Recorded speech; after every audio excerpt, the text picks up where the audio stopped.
Kansas City. I'm Jordan Henderson, and I want to welcome you guys to the Jordan Henderson Show. Here I have Jared Bell, which is a senior at UMKC.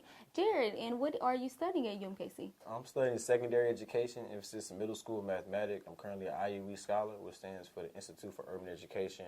In this program, it's a scholarship program. Since I promised to be a teacher 4 years after school here in Kansas City, they get applied scholarship and also put me in the right position to get a job as well as be a better teacher and work with the youth. Okay, and so how important do you feel teachers are in the community? Oh, teachers are the pinnacle. Actually, it's three parts how I look at it. Like, it's a student at the top, teacher right here in the other corner, and parents. So it's a triangle. And then that aspect, you need the teacher and the student, also teacher and the parent, to support the student that's on the top of the pyramid. So I definitely feel you need that extra leg with the teacher to be there for the students as well for the parents as far as communication. So they're pretty much the reason why people are who they are today. Like presidents, teachers teach presidents, football players, athletes, and many people, scientists, and so they're the pinnacle. Okay, so Jared, I brought you here today because I do believe that you are one of the successful African-American men that are young right now, and we know that a lot of people believe that African-American men, they can't make it or they can't become successful and be where they want to be. So what exactly would you tell your 14-year-old self to get where you are today or to be even better than you are today? First thing I would tell them is definitely stay focused on the task at hand, which is school and getting the grades, and make sure that you study, because at that time I really wasn't doing that. I was, but I could have done better. Right. Had a lot of potential, but definitely do that. Scholarships, I would say definitely do scholarships because school is definitely not free. So I had to struggle these past 2 years getting money for college, and so if I had scholarships, we had to deal with that.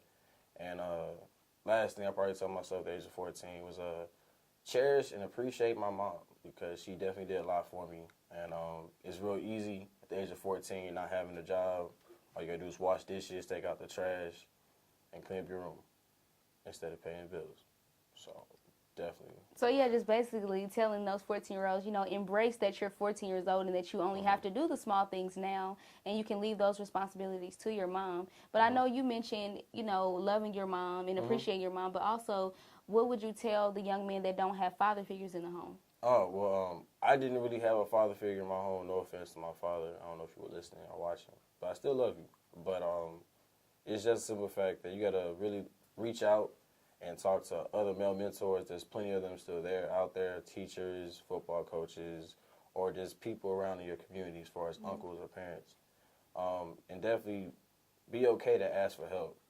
Pride is my most thing I'm difficult with is overcoming, so I can understand how a 14-year-old kid would be the same thing, thinking they had to be a man. If you look back to biblical times where you were a man by age of 14 already. So just having the idea to ask for help and just embrace your emotions. It's okay to cry. Definitely, it's okay to cry. I'm glad you said that, because there's a lot of men or just young men that feel like crying makes them a punk or whatever, and it's important to show your emotions, to let those things out. And the only thing that really makes you a punk is crying and just crying about it and not doing something afterwards. You can't just cry. You got to do something afterwards. Right. And that's important. I also wanted you to elaborate on how important it is to vote as an African-American, and not just an African-American man, but just an African-American in general, because like I said before, I am an African-American woman, and I do embrace and appreciate the fact that I am able to vote now because I am of age, and I feel like it is important that we acknowledge the importance in that, because people have died to allow us to get that right to vote. Yeah. So how important is it to you? And voting is definitely important to me. When I finally turned 18, I was definitely at the polls here on campus and just did my vote. And I was like, all right, cool, I did something. And that was after Barack Obama's, where he had his election. I think a lot of people really came out for the presidential election, thinking that's the number one thing that's going to really make a difference. But it actually starts with the secondary elections, dealing with the Senate, House Representatives, and courts and stuff available here in Missouri. So it was kind of disappointing to hear that only like 1/3 of America was able to vote, and the other 2/3 didn't. And I definitely think it really starts with the youth, because there's a lot of people there who's age of 18 or older in college and don't really care or know or have the knowledge. And I think it's just pretty much the lack of knowledge and knowing what they have to do. So I think it falls upon the student leaders or parents or the campus to let students know, like, okay, we got to vote. It's coming up on the 2nd.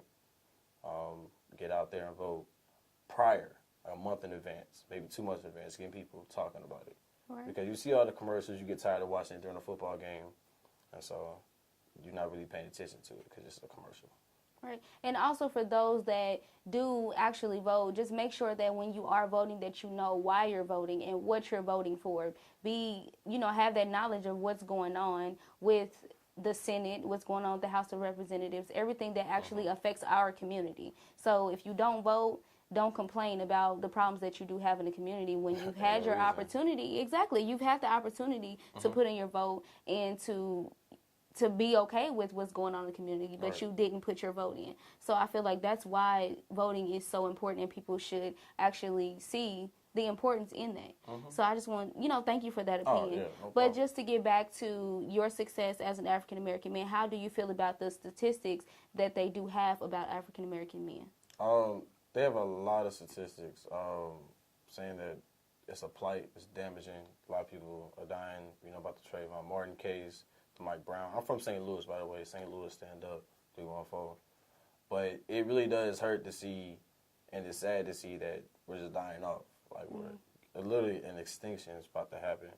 I truly feel it's the media and how it affects the youth and their upbringing. Like, the Smoney dance, like, about a week ago, all that is cool, but if you listen to the rest of the song, it talks about selling crack at the age of 5th grade, shooting people, killing people, getting people out of jail. Like, it's not the right image that the youth needs to see, and I truly think that affects African-American youth.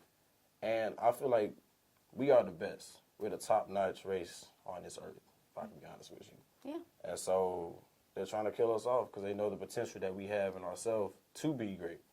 And it's kind of hard to see it happening, but I just feel you just got to persevere through the situation and just try to uplift the community. Okay. And that's where it starts. So I just wanted to thank you for this interview today. And if you guys didn't learn anything else from the interview, just also remember to stay focused, to embrace the role models that you do have around you, and to actually listen, and also seeing the importance in voting, and also to see the power that you guys do have as African-American men, and embracing that power and letting nobody else take that from you, because they do see that in us, see that in yourself, and do something about it. So thank you again, Jared, for this interview. No problem. Please check out more interviews at whatsupkansascity.net. I'm IFBB Bikini Pro Cat Williams, and when I'm not working out in the gym, I'm searching the web on Cascade Media and What's Up Kansas City. So make sure you check them out.